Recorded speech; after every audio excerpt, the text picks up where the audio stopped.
ঢাকার অন্যতম জনপ্রিয় গণপরিবহন মেট্রো রেলে দুটি কার্ড প্রচলন আছে।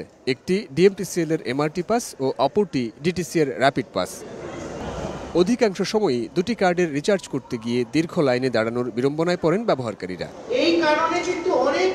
এই ভোগান্তি কমাতে চালু হলো অনলাইন রিচার্জ পদ্ধতি। ডিটিসি নির্বাহী পরিচালক জানান, এখন থেকে এমএফএস সার্ভিস ব্যবহার করে সহজেই টপ আপ করতে পারবেন যাত্রীরা। আর দীর্ঘ লাইনে দাঁড়াতে হবে না, যে কোনো সময় যে কোনো জায়গা থেকে করা যাবে এবং আমাদের যে ডিজিটাল পেমেন্ট এটা বিস্তৃতি ঘটবে।